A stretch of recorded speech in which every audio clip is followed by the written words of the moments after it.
What's up, guys? I'm Brad Thomas, joined by Vaughn Dalzell and Eric Froton. This is the College Football Live Q&A. During the show, I want all of you guys to be sure to ask your questions. We'll give out our favorite plays and talk about some of the biggest games. Yesterday's college football wasn't all of that exciting. We had a UAB matchup. We had a Temple matchup. So I kind of want to just dive in, give us a little bit more extra time to talk about our favorite games, the biggest games, and you guys get more questions to ask. But before I do, I want to talk about the most public bet teams, because I felt like last week, Tennessee held strong as not only one of the most public bet teams that covered the spread, they won outright. This week we have Wake Forest minus 20 at 81%, Penn State minus 4.5 at 78%, and Oklahoma State, who I will be fading later, at 77%. Fellas, let's talk about Syracuse at Clemson. Kick us off, Vaughn, with the same game parlay that you're on. Yeah, so I was going to ask you guys' opinion on this game because, we have to do our chalk and underdog picks. It seems like everybody's on Cuse for the underdog pick this week, but I wasn't exactly sure on how to bet this game. So I thought, Brad, Eric, this is your forte. Would you play or pass on this one? Will Shipley, 70-plus rushing yards.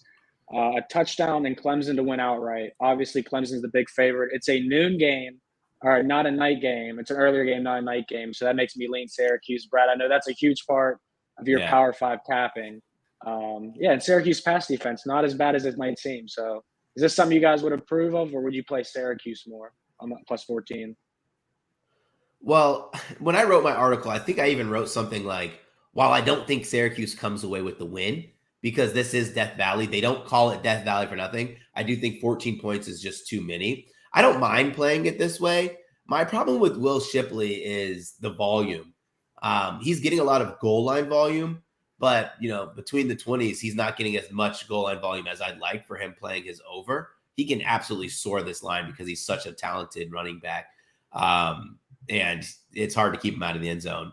I don't mind this parlay. I would probably play an alt line, get me somewhere like Syracuse, like plus 20, plus 21. Yeah. Just because I just think that this Syracuse team, defensively, they're very good. But offensively, they'll be able to keep up against a Clemson team who, their specialty is their defensive line. But we've talked about their secondary. Yes, their secondary has gotten better. It's gotten more healthy. But now this allows them to have Garrett Schrader, who's going to be able to efficiently attack them. And what I mean by that is Garrett Schrader is not going to be asked to do what Sam Hartman had to do because they have Sean Tucker, who's probably one of the most involved running backs in the entire college football landscape. So his job is a lot easier. He doesn't have that pressure. So I think that it'll be a little bit more of a grind match, a grudge match, a 12 o'clock kickoff. So I'm on Syracuse plus 14 there. Eric, do you have a thought on this parlay?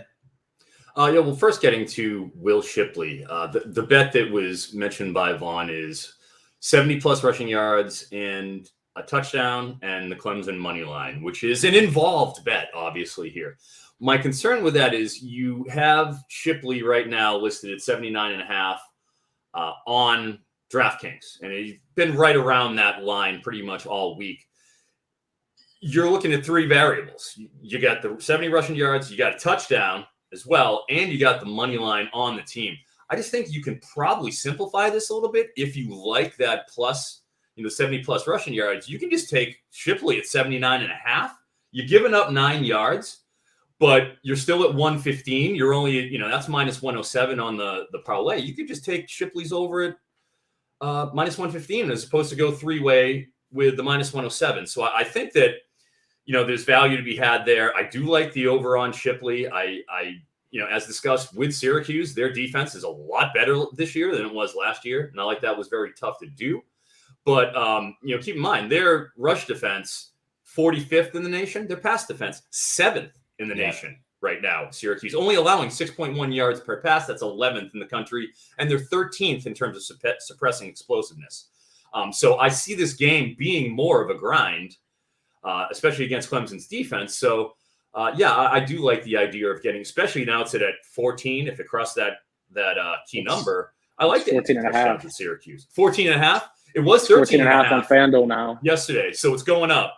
I do like getting the hook there. I'll stick with Brad and go with a lean on Syracuse plus 14.5. I like that. Yeah, I just want to point out I put the 80+ yards in the same game parlay to see what the odds would change to, and it's plus 137. So see, big difference. I like that. Yeah, that's a big difference. Take the 9 yards. Take the 9 yards. I want to say this too. This is the prop that I was hoping the number would open a little bit more. DJ Ugalele. Oh my God, DJU. Okay. This is my turn. Yeah. Uyangalele. Uyangalele. Like a 7 out of 10 for Every me. time I say it, it's incorrect. And I normally say DJU, and I was like, I'm not giving this man enough respect by not trying to say his last name. Like that's like people trying to say my middle name, they say it incorrectly, even though it's so easy to spell. Well, what is it, Brad? You can't just not say it. Levert. Oh, like Karis. Yeah, when I graduated, both times I graduated college, Luvert or some crazy way to pronounce it. I even signed it phonetically. But his rushing, what? He's a power forward for Oklahoma State. What? Exactly. But DJU's rushing total when it opened was a little bit better. Eric alluded to this in this game that Syracuse's pass defense is going to be really good. It's going to cause a lot of DJ scrambles. DJ's been running a lot more against better secondaries. It's in most books, it's like 50, which is still a little high. But if you can find the 45 out there, I don't mind that line either. Yeah. I was going to point out this game. Last thing I'll say about this game, it is a part of some of the most bet unders today, which I thought was pretty interesting. I don't know if you guys have an opinion on the total, but MGM, I believe it came in at third for most bet unders today. I don't know if I'd be willing to bet that one, but I don't like it because listen, one of two things can happen. Syracuse grinds this game out, but this game has real blowout possibilities. And if it does, Syracuse is going to have to be playing from behind. You can just see Clemson scoring like 40 points and Syracuse is going to have to come back at 58.5.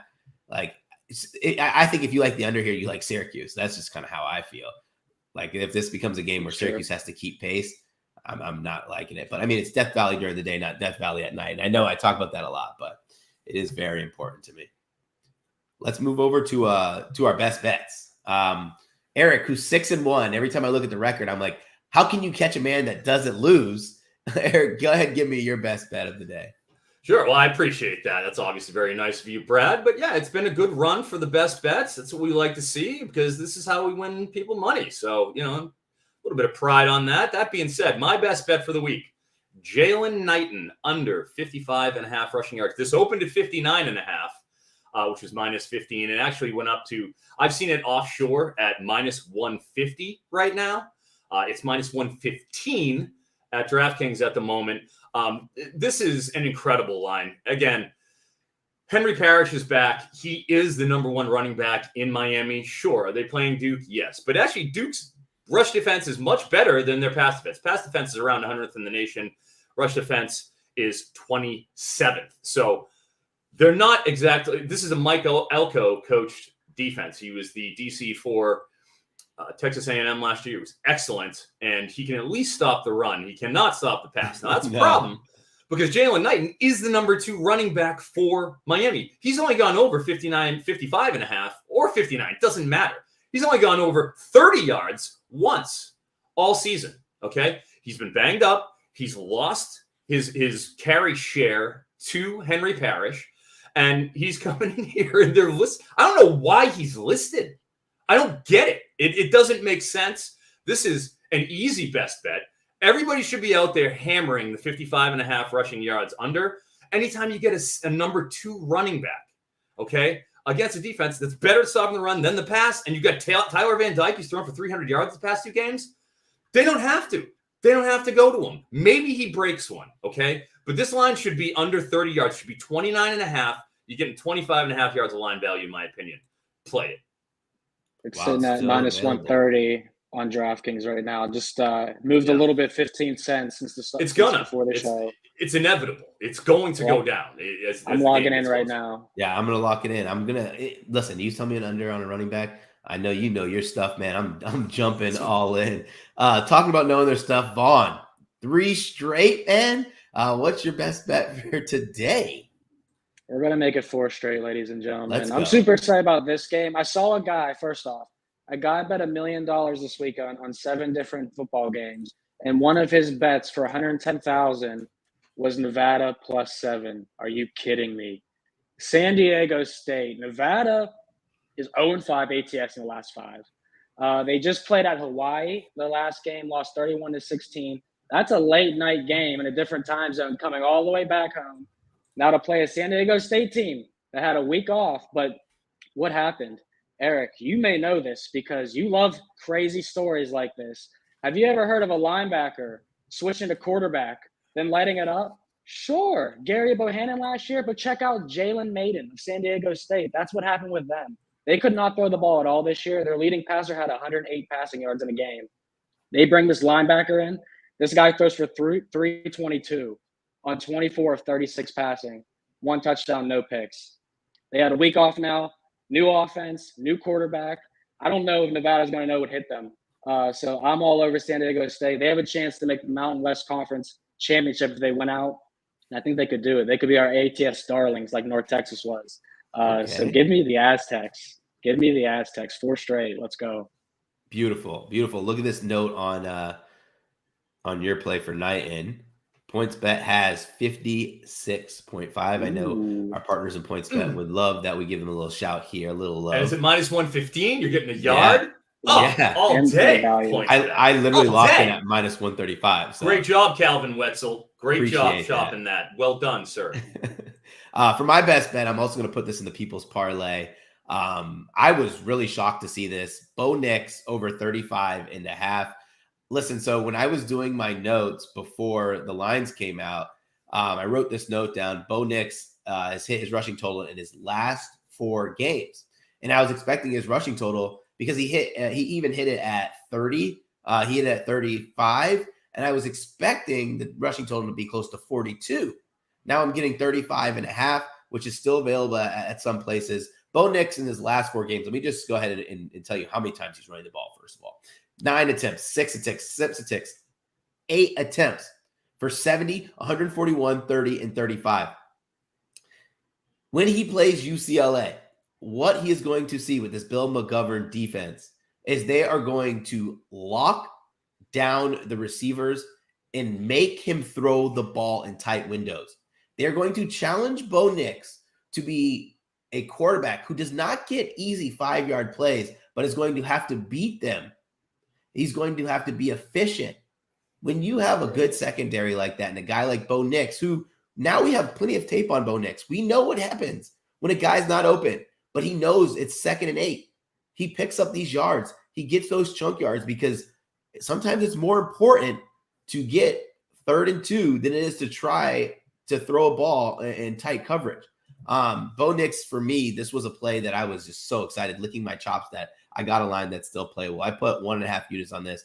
Again, that play is Bo Nix over 35.5 rushing yards. If you look at the teams that UCLA have been able to kind of slow down the passing attack, all of the quarterbacks have had wide open lanes to run the ball. And Bo Nix is going to take advantage of that. Anybody have any thoughts on that, Eric? I do, actually. A cool thing about Bo Nix, and especially when it pertains to his rushing yards, he has been sacked in 6 games, a grand total of 1 time all season long. And as we know in college, if you are sacked, yards are considered rushing yards. So they are taken away from that. Good thing about Bo Nix, he doesn't get sacked. And he's not afraid to throw the ball away. He's got 16 throwaways this year. So when he feels pressure, boom, he's just dumping it off. Helps preserve that rushing yards over. Yep. Love it. Love it. All right, let's move over to the People's Parlay. 3 and 4 on the season, plus 1.19 units. I haven't been particularly great in my part of the People's Parlay, so I'm just throwing my best bet in this one. Vaughn, your People's Parlay, when you texted this early in the week, this made me start licking my chops at the game. So go ahead and tell me what you like about the Ohio State game versus Iowa today at 12. I have no idea how Iowa's going to do it, but I hope they don't do it. We talked about it. It's like Ohio State at home against Spencer Petras in Iowa. What's not to like? I mean, we know Ohio State's becoming one of the most bet teams this afternoon, mostly because it's a noon kickoff. People want action on the Buckeyes. Iowa's defense is obviously very good, but have they played an offense like Ohio State? Not sure. The last time they played them, Ohio State easily crossed 40 on them. And this is a spot where you look at the numbers, and like I said to you guys, Ohio State leads the country in first quarter points per game with 16.3, and Iowa's averaging 6.2 points per game in the first quarter. They got a field goal at Illinois. They did not score against Michigan in the first half. What's stopping Ohio State and this new defensive system from shutting out Iowa in the first quarter? I'm not totally sure. And Ohio State, last thing I'll say is they don't turn the ball over. CJ Stroud, 24 touchdowns to 3 picks. They've only lost 2 fumbles all season on offense. Ohio State should be up by at least 7-0 in the first quarter. I love that angle in this game. And what I said to one of my fellow Buckeye friends was when he was asking me about the full game spread, I think it's back down to minus 29.5, moved up a little bit and went back down, is if Iowa covers this spread, it's not because they were in the game the entire time. It was because Ohio State scored 50 points and they are getting some young guys some play, some experience, and they don't care about whoever is in there at the time scoring a pointless touchdown. I'm also on this game. I'm on Ohio State team total. Last time Ohio State and Iowa played each other, Iowa beat them by 31 points. That was back in 2017, but teams don't forget about that, especially when this is a down year for Iowa, but Iowa is a Big Ten powerhouse. They normally represent the West. Ohio State really, really wants to be the number one team in the country. They have the number one offense in the country. They are going to make a statement here. And the problem for Iowa is pick your poison. Do they sell out to not let CJ Stroud go out there and have a monster 400-yard game? Or do they stop the run and not let Mayan Williams and Travion Henderson, who are both healthy and ready to play, both have 100-yard games? If you look at Blake Corum, he torched them on the ground. So this is a tough situation for Iowa, and this is going to be by far the most prolific offense they play all football season. When they played Michigan, Michigan's very one-dimensional. There's no knock on J.J. McCarthy. He's an efficient quarterback, but we're not moving it past that. They are Blake Corum or bust, and Blake Corum did his thing. Now they have this multi-dimension offense. I think that you'll see big games out of a lot of players, and this is no knock on Iowa. It's just a different class between the two teams, in my opinion. Respectfully, Brad, I think we do need to knock Iowa a little bit in terms of their offensive capabilities. Some of those the press conferences that the Ferentz have had, my goodness, Brian and Kirk have been the term by the youngsters, cringe. And my God, have these been some cringe-worthy press conferences. Very uncomfortable to watch them. This is a completely delusional coaching staff if they think that this offense is anything, redeemable about this. But in terms of my particular parlay play, I'm going with Cincinnati minus 3.5 over SMU. Now, SMU, as we've seen, came out and won their first 2 games. However, since then, not so good. Maryland took care of them. That was a game where they had a 0% win expectancy, even though it was a 1-score game, because they came and they got a little bit of late, traction. TCU, they lost to them. UCF, we saw them get crushed by UCF. And then last week, they beat Navy. However, they only had a 38% post-game win expectancy. They got outplayed by Navy last week. That's bad news because you're going in and you're taking on Cincinnati, okay, which we all know in the ACC is the 800-pound gorilla. Even though they are turning over a little bit. But you look at what Cincinnati's done, and what they do well plays to the weaknesses of SMU. SMU is not a good defensive team by any stretch of the imagination. Ranked 97th in the country, 97th against the pass. They can't run the ball very well either. Trey Siggers has been injured. You have Tyler Ravine coming in. Basically just like a 3rd, 4th running back hodgepodge that they have back there in the backfield. And they can throw, but you're going up against Cincinnati, okay? They have one of the best defense in the country, 12th in the nation right now, 24th against the pass, 13th against the run. I just can't see them getting any traction and being able to cover this 3.5-point spread against Cincinnati team. It's got some pretty good wins. They went on, they beat Indiana, not a great team by any means, but not bad. They had a pretty good showing last week and managed to take out Tulsa and UCF over the course of the past few games. Other than that misstep against Arkansas, they've been rolling their last 5 games. So I just think they continue that momentum. Ben Bryant was hurt the previous game. Their starting quarterback, he is back. He is officially playing today. everything going Cincinnati's way. I just think they blow the doors off SMU. So I saw multiple guys are back for Cincinnati today, so they got some extra juice here. Yeah. And I've watched every game SMU's played except the one versus Lamar, because what's the point of watching that, to be honest? But yeah, SMU is not good. Their defense is terrible. I love this spot for Cincinnati too. Would you play Rice today? Rice over 102.5 receiving yards, or is this a day where you think Rice doesn't hit that number? He gets so many targets. It's crazy, right? He's in the 14, 15 targets per game range. And they've been setting his over-unders. Like, I think last week he was 130. Yeah, almost. That's what I was asking. It's been astronomical. And it's like I haven't been able to take the unders. I don't feel comfortable. It's too big of a line. Anytime you get over 100 for a receiver, variance comes into play, with running backs. You can just hand them the ball 20 times. And it becomes math at that point. It becomes just the average. With receivers, it's a little more nuanced, So 102 is the lowest we've seen Rice in a few weeks, without a doubt. But going up against Cincinnati, they're going to have to throw. They will be. I lean over, but it's not a play for me since they are playing the best defense they'll play all year. Yep. Yeah, no, that makes sense. And I'm of the brain where I don't take over 100 for a receiver ever. I normally don't take over 85. But for Rice, it's just like when I keep seeing his total, like I think the lowest total we've seen in a while was like 120.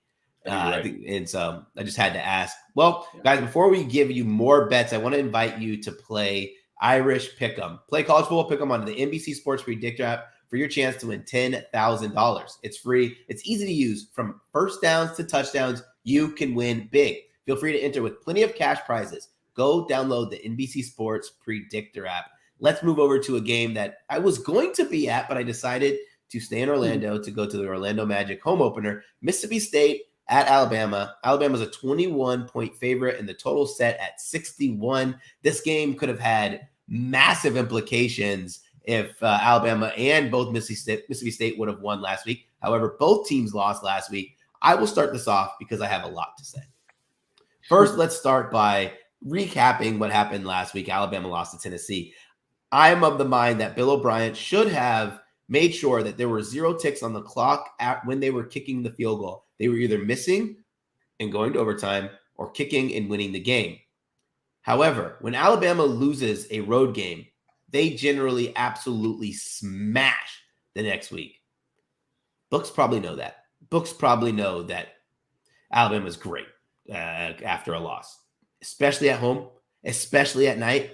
21 points is a ton. So I think the smart play would probably be to be Alabama first half minus 13.5. And why I say that, Mississippi State's not good at defending the run. Jahmyr Gibbs total set at 106. I think Alabama gets theirs on the ground.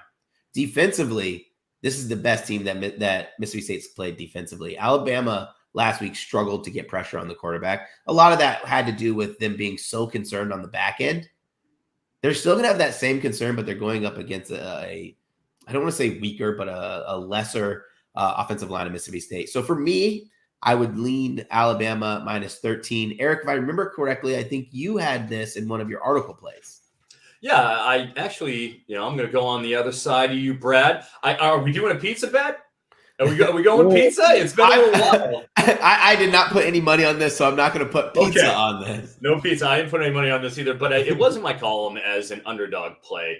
And the reason why is you look at Alabama this year, as I know you know, Brad, and while they are obviously they're still Alabama and they only have one loss, and it was to an excellent Tennessee offense and team.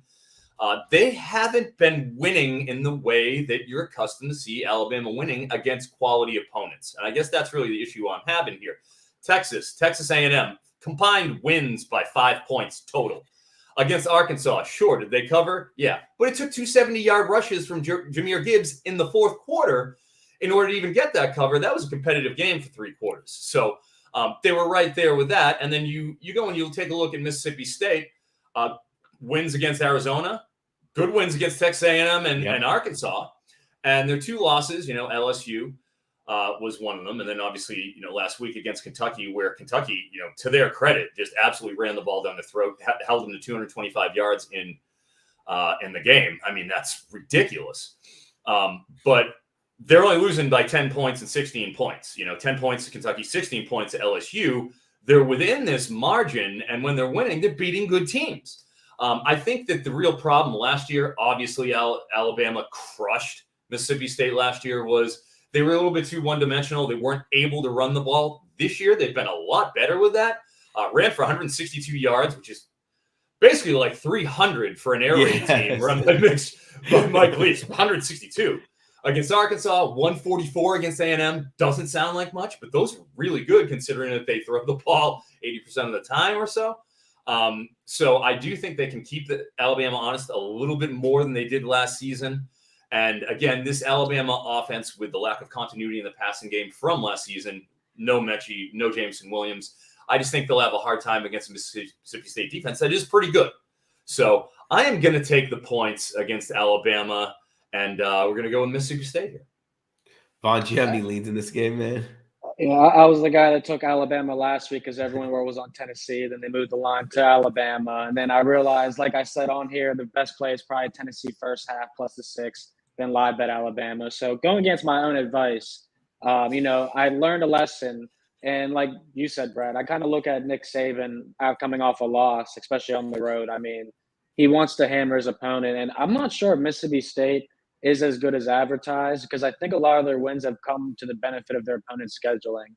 And we talked about that a couple of times, especially in the SEC, how you can play ranked opponents back to back to back. But you look at A&M, they played Appalachian State, Miami, and then went on a neutral site to Arkansas, then went on the road to Mississippi State. It's a very bad spot for A&M. And then against Arkansas, the team that they beat, Arkansas lost a neutral site game to A&M, lost against Alabama, then had to go on the road to Mississippi State. It's a terrible spot for Arkansas. Mississippi State after that, they get smacked by 10 to Kentucky. Not too sure how good Mississippi State actually is. So I would lean Alabama here. I think they'd be the right side, but 21's a lot. But I think they could probably do it. Yeah, 21's a ton. One of the props I've been having my eye on to see if the line keeps going down is Kobe Prentice. If this line somehow can go a little bit, it's dropped all the way to 46.5. If it can just keep going a little bit lower, because it's still juiced to the under, I'm just waiting. If I could get like 42, because I think the 40 would be a fair price, I'd probably put a half unit on that. I think Prentice has shown over the last few weeks that he's the reliable target, especially with a couple of these guys dropping balls in the last game. You kind of Prentice is going to be. I think he will be one of the next big things next season. Because you got to be able to have a wide receiver that you can trust, especially a guy that's going to line up in the slot. You want to get those gritty first downs. Yeah, sure.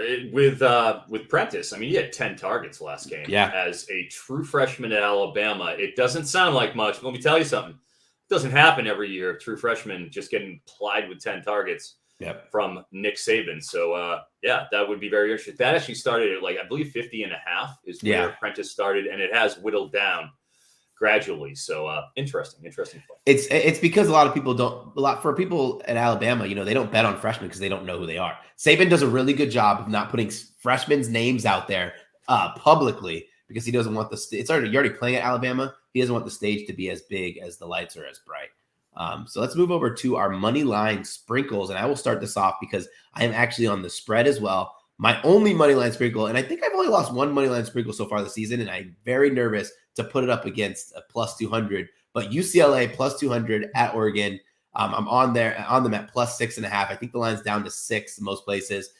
UCLA was my pick, and Utah, to win the Pac-12. I have UCLA win totals over 8.5. And I want to talk about DTR first. DTR with a 75% completion percentage, which is phenomenal. He hasn't been making mistakes. He's been taking what the defense has been giving him. He's been connecting with Jake Bobo anytime and every time they are in the red zone. But to pair that, Charbonnet has been having a phenomenal season as well. I feel like every time I see he has 100 yards. Everyone knows that I think they're 5th or 4th in the nation in points per game, close to 41.5. Everyone knows it's a high-powered offense under Chip Kelly. But Bill McGovern has made this defense very good. And very good, those are Pac-12 standards, but we know they're playing against these Pac-12 opponents and making them have to work. And a lot of that has to do on the back end. A lot of that has to do with the secondary. Oregon is a middle of the road team for me. I looked at their efficiency chart when you take out the Georgia game, because I thought they'd been, they'd probably be in the upper right-hand quadrant of the efficiency chart. They're actually smack dab in the middle, the top middle, which means they do a lot of things well. They don't do too many things great. And I think this is the chance for UCLA to really flex their muscle and show how good of a team they really are. We're going to continue to get undervalued UCLA against teams like Oregon, especially when it's very, very hard to win in Eugene. But the last two times these two teams played each other, the games were decided by 3 points. Give me the Bruins in this game. I'm not going to disagree with you. I'm holding that win total over 8.5. So I don't even want to touch UCLA when they're dogs. I just want to hope that they can pull it out, and they've been doing that so far. So I'm with you. I'm rooting for them. Awesome. Eric, go ahead and tell me why you like. I like this game as well, but I know I was on plus 3.5. Eric, what are you on? Are we all simpatico? Do we have a threesome going on we here do, on Kansas which State? Is an issue. All right. Yeah. All right, here we go. Well, here's my reasoning here. We'll do this. First off, this game started at -6 as soon as it opened on Sunday. And by the time 11 a.m. rolled around on Monday morning, this is at plus 3.5, and it is stuck there all week, which is where we're at with Kansas State. Now, I want to take the points. Reason being is last week, the TCU Horned Frogs, their line is really what comes down to for me. Defensively, 121st in power success rate, 105th in stuff rate, and 90th in standard down run rate. This is a defensive line that hasn't been tested by a physical, get down, put the ball in the running back's hands, give it to Kendre Miller, and give it to Deuce Vaughn, and let the big boys up front go and push people around. In terms of Kansas State, 17th in the country in opportunity rate, a veteran offensive line, 2.85 line yards per carry. That's top 30 in the country. That's what I think really is the issue for me, is that I don't see TCU as a physical team. They have obviously done well in terms of running the ball behind Kendre Miller, of course, but you're talking about a Kansas State team that now is a much better defense than what they had to deal with the past couple of weeks, especially Kansas, Oklahoma State. Those two last teams, their two opponents, these are not physical teams. This is not the Oklahoma State where they just simply run the ball down people's throats with Chuba Hubbard. It's a different ball game now. So I just think that with Kansas State being a much more physical team, being, obviously getting the 3.5 points, taking that over and looking at it, plus 140 for Kansas State, I think this is pretty much an even game, in my opinion, given the differential between these two teams and what they do. I'm taking Kansas State plus 140. Let's go. Love. I'm seeing a lot of. I agree with you. I mean, we all said we already agree, but it's just you're going to hear their argument. Kansas State hasn't seen offense like TCU. TCU hasn't seen a defense like Kansas State. Yeah, I think it's a very evenly fought game. If TCU slips up, definitely could be here. They've lived the charmed life so far, TCU. Everything's really going right, Really when does something go wrong? It's got to happen. Yeah, no, I like Kansas State a lot. Kansas State, they're 10th in the nation in defensive drive efficiency, which means when they have negative plays or they have adverse field position, their defense is holding down the fort. And Eric said this point. I want to make this very, very clear. Physicality in college football is so important. This is the most physical line that they will see all season. And that really made me like Kansas State getting points, because physicality over a long span of a game, it creates opportunities for you to change the game script, to change how the game flow is going. Kansas State is going to pound the rock. I love that you're on this money line. Marty, my bad, dog. Marty said, over 54.5 too. I don't hate it. I don't hate it at all. I don't hate it. Interesting. One thing about TCU is you'll notice this. When TCU is as a team that's playing a little bit more physical than them, and they can't run the ball, they just abandon it. they say, okay, we're good. We're just going to throw the ball then. It's literally, it blows my mind. They did it last week against Oklahoma State's great defensive line. They were like, all right, we're good. We're just going to toss the rock. Can you name any like talented TCU running backs in the last 10 years that were like standouts though, you know?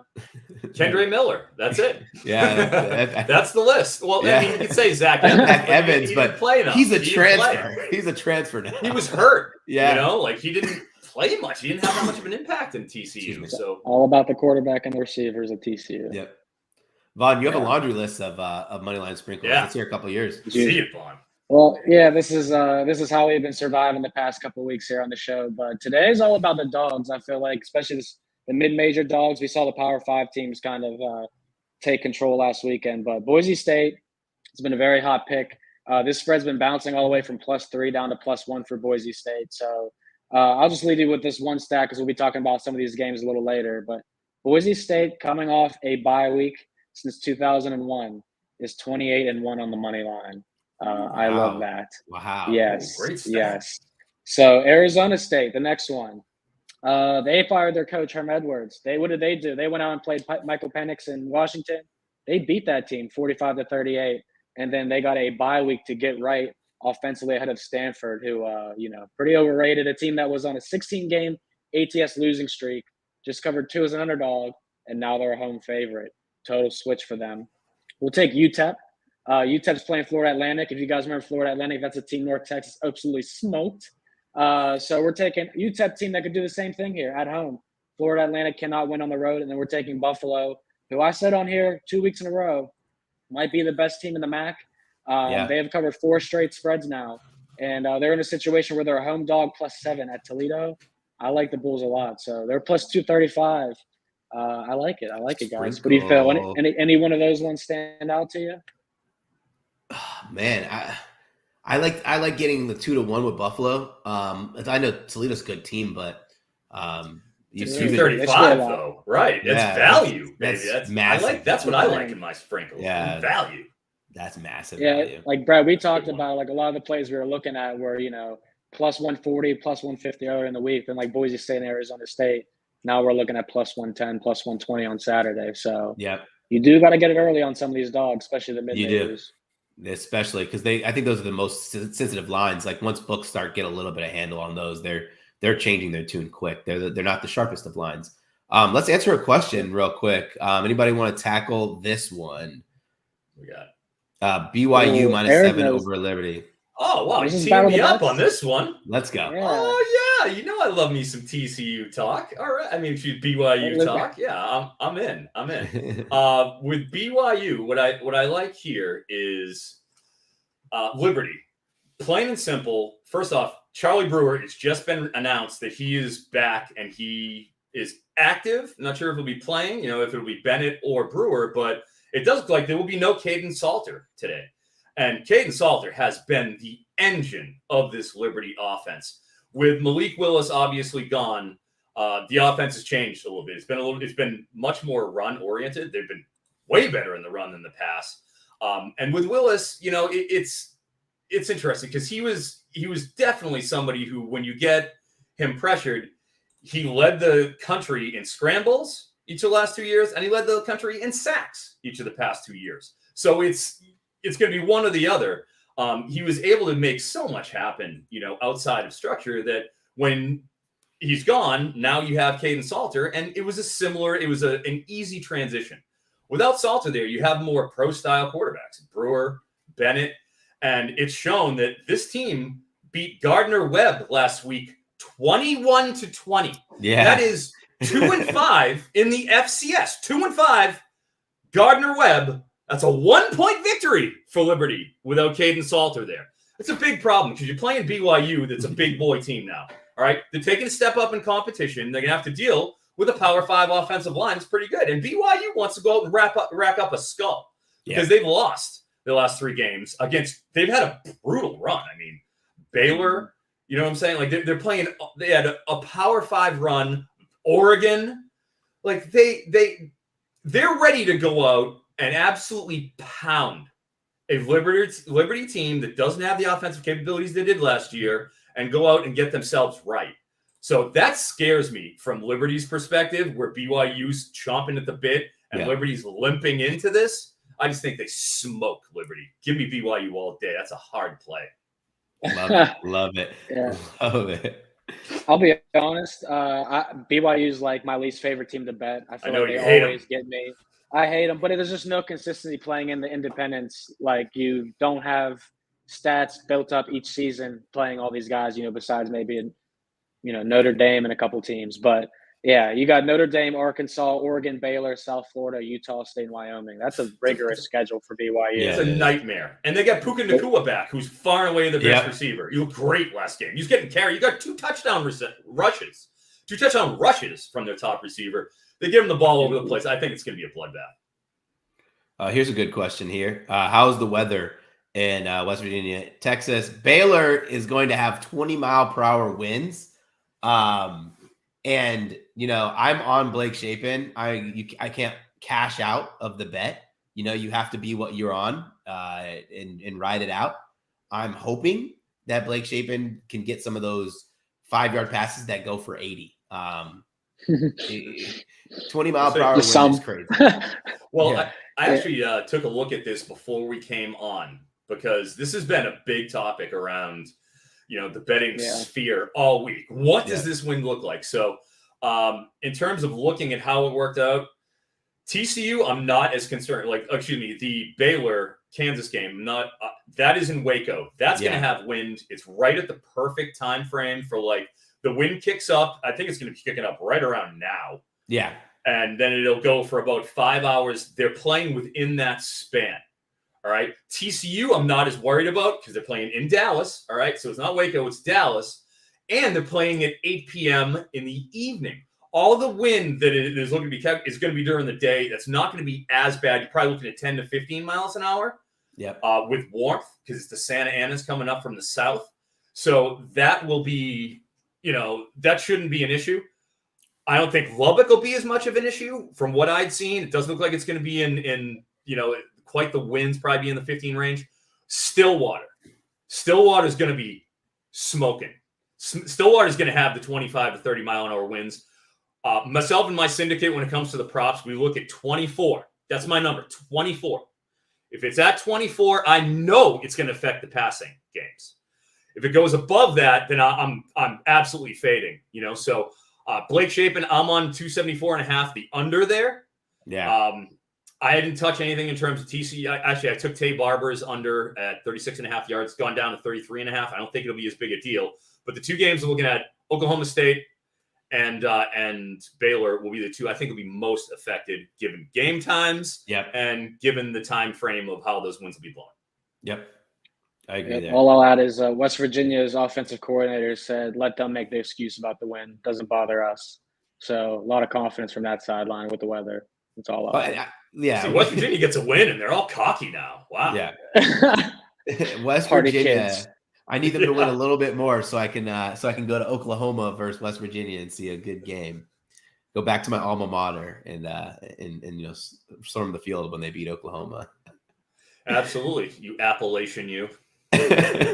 Let's go to Eric. Your next best bet, Dominic Richardson. I know you're on his player prop. Tell me what you like and why. How did you know that, Brad? Did you happen to read my column? Is that what you were doing? Of course. Yes, I do like the under here, 80.5. First off, I'm surprised because usually when I go all in on a bet like this, it moves. This hasn't budged from 80.5 on DraftKings. It has gone, we saw it sort of oscillate a little bit between -30 and 130 or whatever have you. But some of you may be surprised, given the fact that we just talked about how I do perceive wind to be a factor in the Oklahoma State game. However, early on in the week, head coach Mike Gundy, who is actually he kind of wears his heart on his sleeve a little bit. You know where Gundy's coming from. He came out and he had basically a therapy session with the press corps and told them in no uncertain terms that they're not explosive enough running the ball. That they are not running the ball like they did, again, as I mentioned before, with Chuba Hubbard and several. I mean, you can go through the list of Oklahoma State backs when Mike Gundy's been there, and it's a absolute star-studded affair. It's like the Walk of Fame over there in Stillwater of excellent running backs. So they're not getting that out of Dom Rich. Okay. He's been under 80.5, which is what the line is, every single game but one this year. One time he's crossed the 80.5 yard threshold. And you got to understand, too, he's carried the ball. They are absolutely riding him right now. He's got 67 carries in the past 3 games. Okay. He's got 1 run in 67 carries that went for more than 15 yards, 2 that went for more than 10. That's not going to work. Yeah. It's not happening in cowpoke land. Mike Gundy is not going to accept that level of plodding runner for his team. It's just not happening, okay? So where he's averaging 2.47 yards per rush over those 3 games, it's just I can't do it. You have the head coach coming out lamenting the fact that he's not getting what he needs. You have the stats clearly back up in underperformance, and he's averaging 2.5 yards per carry. And you got to get to 81 yards this week. You can't do it. You can't do it. Okay. 5 out of 6 weeks, it doesn't hit. And we're sitting here. No, I don't care how much win there is. You're going to see more Ollie Gordon. You're going to see more of the sensational high 4-star freshmen, 2 of them they brought in. And that's what's going to happen. So give me the under. Love it. Love it. Love it. Vaughn, give us one of your picks. I wish I could be as passionate about Arizona State as he is about Dominic Richardson's under. But this is the first time I bet Arizona State all year, but I've been watching them. Like I said, they're one of the teams now. They're making changes. They're looking better, but this is honestly a terrible scheduling just stretch for Stanford. They're coming off games. They hosted USC, went to Washington, went to Oregon, hosted Oregon State, then went to Notre Dame and beat the Fighting Irish in South Bend as 16.5-point underdogs. And now guess what? The Stanford Cardinals, now your home favorites. That's the exact time I would love to pick on a team like them. They played 4 ranked teams in 7 games.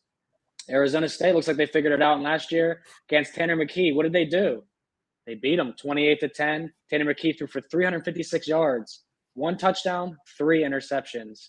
Arizona State knows that, and they had a week off to prepare from coming off the bye week. So I like the Sun Devils. Not as confident as Dominic Richardson under, which I'm going to lock in here in a second. But I think Arizona State's going to win this game outright. And I see a lot of sharps, too, that have agreed with me on this one. Nice. Arizona State, since firing Herm, have been much more improved. That is to say, I will talk about this game. Since this is one of the most public bet games, Texas versus Oklahoma State. Oklahoma State getting 77% of the money. For me, I'm on Texas -6. Luckily, I got -6 and not the 6.5, which I don't think it matters because I have Texas winning by double digits. There's a couple things here that we need to talk about with this Oklahoma State team. Good defensive line, but highly ineffective when they're not getting pressure on the quarterback because their secondary gets torched. We have Quinn Ewers on the other side who is showing that he is every bit of the billing that preceded him. Good receiver core. It's going to put a lot of pressure on them. Why? Because you know that you're going to have to drop back in more zone coverage. You're not going to be able to try to pressure the quarterback as much. And then when that happens, they can mix in the run with one of the best running backs in college football and Bijan Robinson. Also, this is going to make me more excited. Let's talk about the Texas defense. Their secondary, really good, really strong, really underrated, going against a Sanders who's also playing on a bad shoulder. This is just a big recipe for a massive Texas win. We're going to see progressively throughout the year, this Longhorn team is going to get better and better and better. Why? Because Ewers got hurt at the beginning of the season. You guys have to remember, this is still his first year in the system. This guy is ridiculous. And you know what's crazy? We haven't even seen the massive Worthy explosion game. It's coming. Just make sure you guys keep playing his ladders and his lottos because it's going to come. Because when you have a quarterback as good as Quinn Ewers who puts the ball on the spot every time and a wide receiver who is one of the best at getting open in Worthy, the explosion's just bound to happen. Eric, do you have thoughts on this game? Yeah, I do. I like Texas as well. I lean the Longhorns. And when it comes to Texas defense, I think that's really the story of this team, you know, because last year they were one of the worst tackling teams in the country. Last 2 years, they were one of the worst tackling teams in the country. And as you mentioned, you know, their defense is now a top 20 unit. So whatever is, being done by Sarkisian in year 2, obviously they're taking hold. So I am on Texas. I do like where they're going. And also I did want to point out that Quinn Ewers, despite the fact that we've talked about the wind, which, I mean, heck, in the song Oklahoma, where the wind comes whipping off the plains, I mean, it's almost like the song knew what we were going to be going through this weekend. But Ewers started off at 240.5 in his over-under, up to 264.5. So the markets have moved 25 yards in that direction, in spite of what, is looking like 20-degree winds. However, that'll materialize. So I do like Texas. I absolutely think so. With the wind, I think you see a little more Bijan. It's been impossible to take his unders this year because he's awesome. I mean, just watch Bijan Robinson. He's the best back in the country. It's fun to watch. Yeah. It's fun. I'm very comfortable with that assertion. So I like Texas, but I'm a little nervous about Ewers' 265. I like them a lot more at 240. Awesome. Vaughn, give us another one of your bets today. Well, this one I alluded to a little bit earlier with the Boise State game. You could still get this at 2.5 number. I did play them on the spread. There's one thing here worth noting. Air Force, of course, we talked about how many times. They got a big game coming up against another school where it's going to be the Academy. So we're going to be playing a big under here as our best bet coming up soon. But for the Boise State game, 19th ranked rushing defense in the country, and you've had a week off to prep for Air Force. That's a recipe to win the game outright, especially when they lost their OC, their quarterback, Hank Bachmeier. And since that point, they've been 2-0 ATS, 2-0 on the money line. They beat San Diego State, who's my best bet today, by 22 points, and they beat Fresno State by 20 since getting rid of both of them. So I like the good times to continue rolling for Boise State. I played them on the spread and the money line. Yeah, getting rid of Bachmeier I don't understand how he kept his job for so long. Like, he was not a I guess he left. They didn't get rid of him. He left. Oh, yeah, he transferred. Well, he transferred because he got benched. Yeah, and the OC was his guy. The OC got fired. And he got benched. It was like one of those situations where I felt like he had dirt on someone. Like, he would go out there and underperform every game, and I was like, how is he not benched yet? But either way, I like the pick. Eric, go ahead. I'll make this final point too, because this is my favorite revenge spot this week too, because Air Force beat Boise in Boise last year, 24-17. So now Boise gets to return the favor at Air Force. Go ahead, Eric. Sure. Yeah. As far as my game, next one, I like Spencer Rattler's under 201.5 passing yards. And now they're playing Texas A&M. And as we know, Texas A&M has been up and down a little bit this year. But what they've done really well is they've defended against the pass. They're 11th in the country, 6.1 yards per pass. That's 112th in terms of, 14th, 6.2 yards per pass in terms of, their pass defense.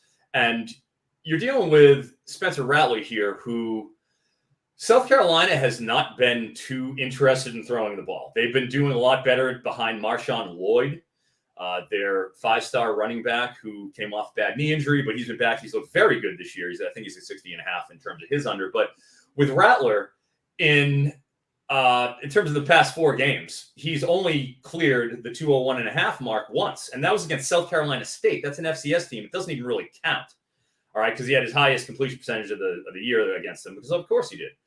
He didn't clear 200 against Georgia, didn't do it against Charlotte, didn't do it last week against Kentucky.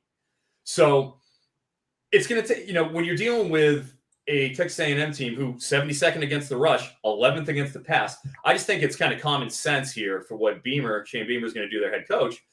I don't see any reason why you'd be putting the ball in the air and risking interceptions, because Spencer Rattler's got a 5 to 8 touchdown interception ratio.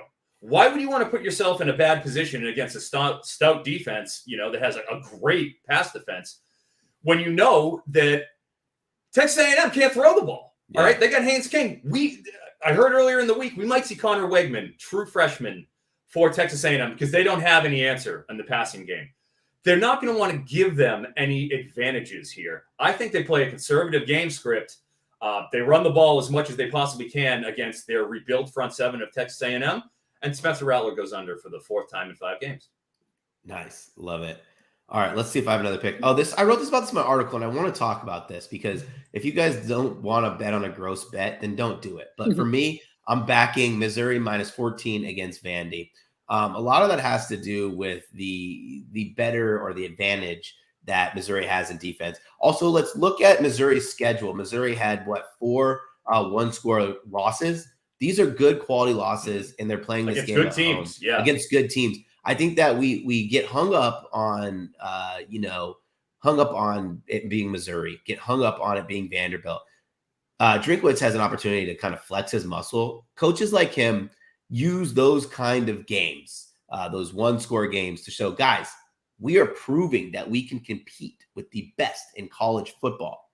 Now, show them that we have arrived. And this is their game to absolutely slaughter this god-awful Vanderbilt defense. So I'm on Missouri minus 14. Yeah, Missouri's not on the road, so you won't get any argument from me here. I know. I knew I had to make sure to say right home, guys.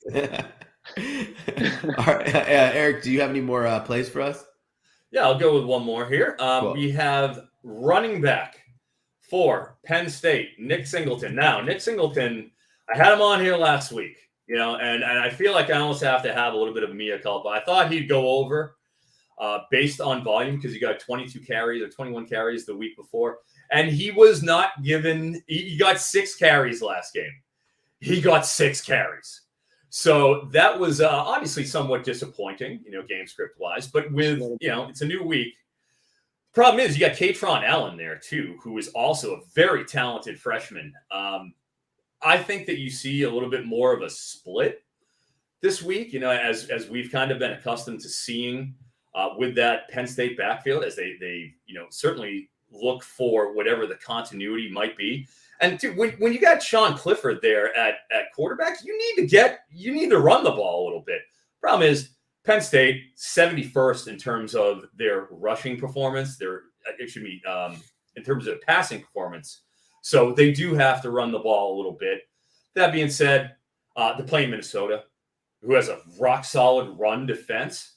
They were vulnerable against Purdue. I don't see them being as vulnerable to Penn State in terms of on the ground. I think Penn State will have to throw a little more based on what they're dealing with defensively. So to tie it up, shared carries, a pretty good high number at 64.5 rush yards, a solid run defense, and a team in Minnesota that wants to play ball control and are obviously going to be running the ball almost every time out. Taron Morgan only threw for like under 50 yards last game. So I think it's pretty clear game script wise what they're going to want to do, how they're going to approach it. And with a shortened game, I just think that there's not going to be enough time, not going to be enough reps for Singleton to clear 65. Awesome. Love it. Love it. Love it. Vaughn, we have time for some more plays. You have another one? I do. We're going to go to the streets of Louisiana Tech, the team that let us down last weekend. We had their team total over 30.5 or over 29.5. They scored 27, didn't score a point in the fourth quarter, scoring every other quarter.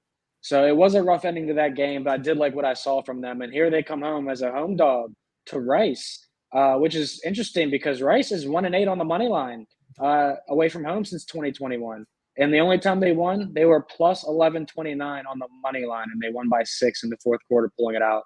So $10 on them as an underdog. The one time they did win would have won you $112. Having said that, Rice has not been a road favorite since 2020. Their one time they were a favorite this year, they played McNeese State. They beat them and covered. They were a 7-point favorite against a team that's now 1-5, and they beat them 52-10. So Rice's covers are very fake, in my opinion. I like Louisiana Tech here. 2 terrible defenses would not talk anyone off the over, but I'll take the home dog here to win outright and cover. I'm just impressed that Vaughn said the name of an FCS team correctly this week. Tarleton, well, McNeese, it was a lot easier. It was easy. I'm not gonna say the other one, but yeah, it was easier. Love it, guys. This was fun. Everyone watching, be sure to smash the like button, subscribe, rate if you can. Thank you so much for tuning in. Best of luck today. For Vaughn and Eric, I'm Brad Thomas. Take care.